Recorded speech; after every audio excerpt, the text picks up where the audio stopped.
Well, hello there to all you Switchheads out there, and I hope you're all well. My name is Kanan, and this is my review for Vaporum Lockdown. But will this dungeon crawling RPG epic of a sequel, although it's actually a prequel, with slight puzzle elements, make it onto the Wall of Fame? Or maybe the Wall of Shame? Or possibly somewhere in the middle? And so, as ever, you can click that link down below and it will take you to our community Discord for a chat, a good old chat, or some streaming that we do each and every week. And as usual, if you've liked any of my content, you know what to do.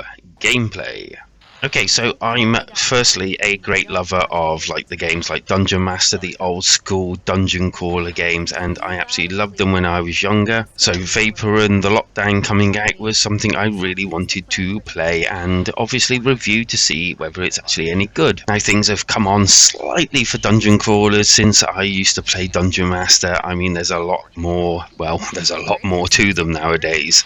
And so I'm going to try and lightly go into this without going too overboard, because I think some people have played the first, and if so, most of this will be the same sort of thing for you. Okay, so firstly, let's standardly go on about the controls, which are good, they work well, and you kind of get a button for everything that you can imagine, moving around, looking up and down, using your weapons, melee or long range, but you also got other things that require you to use two buttons at the same time, so like a Z button plus A or B, and these are mainly used so that you can heal yourself or use these special type of add-ons that you can put onto your suit in order to fire or electricity and different things like that. And it's here that you can definitely tell that this game was probably made more for the mouse and keyboard, as kind of when you're actually in the fray of battle or something, you're sometimes confused and everything with the amount of buttons you're having to press while moving, while kind of dodging and everything out of the way of whoever you're battling. And if you're new to this sort of game, or to this game in general, then, at the beginning I think you are going to get confused with all the buttons you're going to have to press. And so as well as the actual movement and everything, you also have an inventory which you can pick up different things and use them with your actual suit of armor, and also a really large array of weapons, and all these can actually be mixed and matched eventually, where you can dual wield your weapons, and you go from things that shoot electricity to a shotgun to a normal sort of gun, and then you've got all your melee weapons, blunt, sharp swords, and then you can equip a shield to go with them. And then, as I mentioned before, you've got these healing things that you can equip and use them in the fray of battle, and these other slots that you can slot in, and you gain more as you go up in levels, and these are basically here to help do more damage or to actually help you take less damage, one might say. Adding to this, you've got these kind of injection things that you can inject for power boosts, and you've got other ones that you can have permanent boosts as well. At any time you can also look at your stats, and you also gain levels as you go through the game, and you can put up the actual circuits as they're called in this, which is kind of adding to blunt weapons, blade weapons, and putting all this up so that, well, you become more badass whilst you're playing. And believe me, you will need to do this.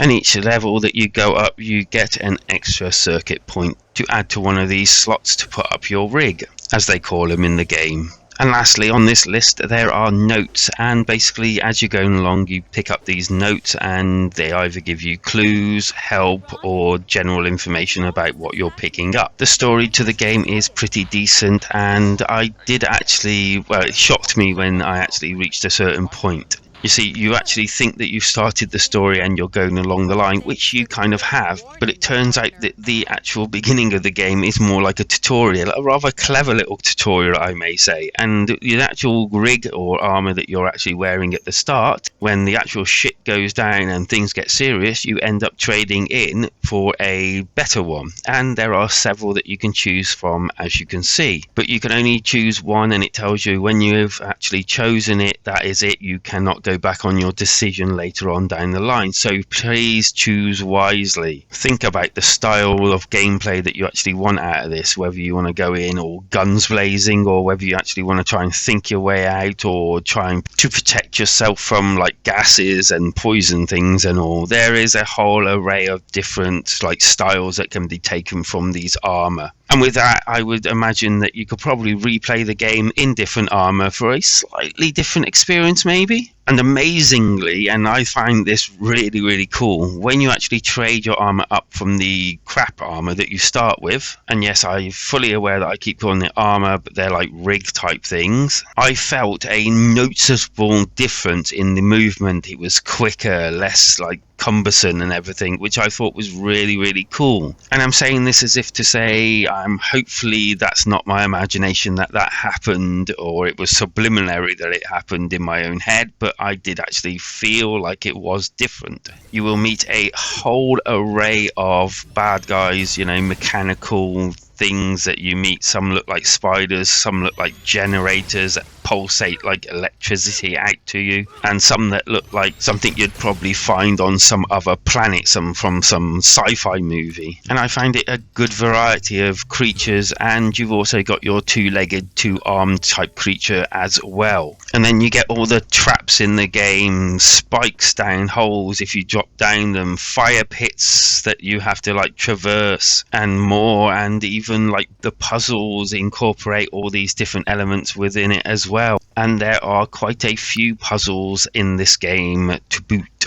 And then on top of that, you have to go and find keys, cards, and all sorts of different things. Pull levers, find like levers, and find elements to actually activate and open doors and shut gates, trap doors. There's so much to this game, and as soon as you actually reach a certain point, you start really investing yourself into the actual story as well. I found it quite clever how they incorporated everything together, all the story and everything, so that it all sort of like mingles itself together, and the story just keeps going with different elements added as you actually go along. And I found all of this really good fun and well worth actually playing. I think my biggest bugbear about this game is essentially the controls, and even when moving, it kind of like the controls are sometimes working against you, not with you. Sometimes I've gone to go one way and it's kind of like either gone too far or not far enough. And added to what I said before with the whole too many buttons on a controller, it does get confusing and then a little bit annoying at times as well. Finally, on all of this, there is also a slow down mechanic, and you kind of like now and again forced to use it. Now, I couldn't quite get to grips with this. It just felt too fiddly, even when the bits that I had to be forced to use it,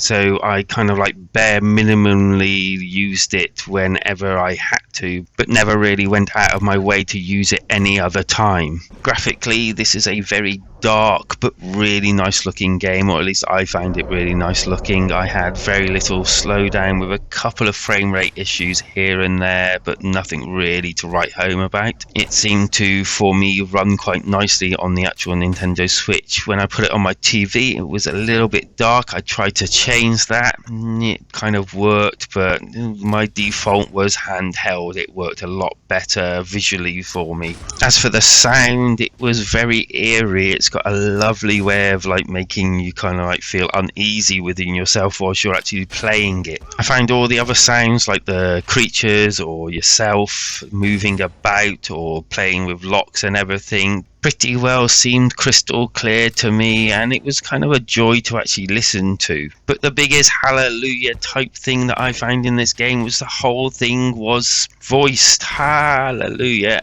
And it was so nice, and the acting was pretty good, and it really helped draw me into the actual game itself instead of having to read loads. And yes, there were some bits that you had to read from these notes, but as in general, I love these little bits. And then there were these recordings that you can pick up as well, and all of them were voiced as well, and you got to learn these little things about the people that were actually from this complex, which was pretty cool in itself. The good.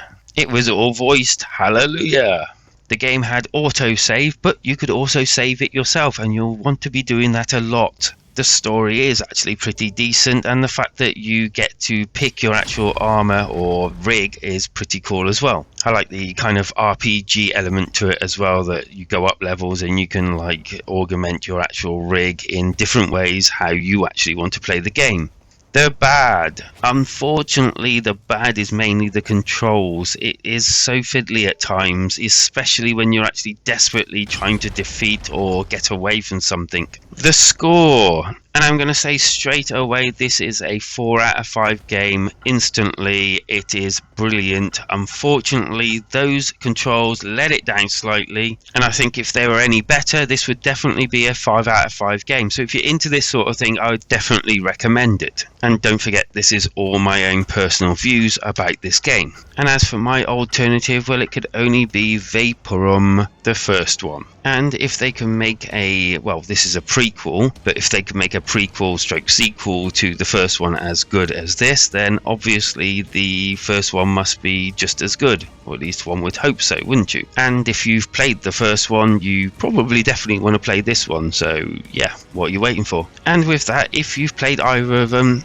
let us know down below in the comments. That's what it's there for. And also, if you wish, come and join us in our community Discord. Feel free to come along and chat about this game or any games that you wish, or just come for a general chat, or the streamings that we do every single week. You can come and join in if you wish as well. And as always, if you've enjoyed any of my content, you know what to do, because life is better when we switch together.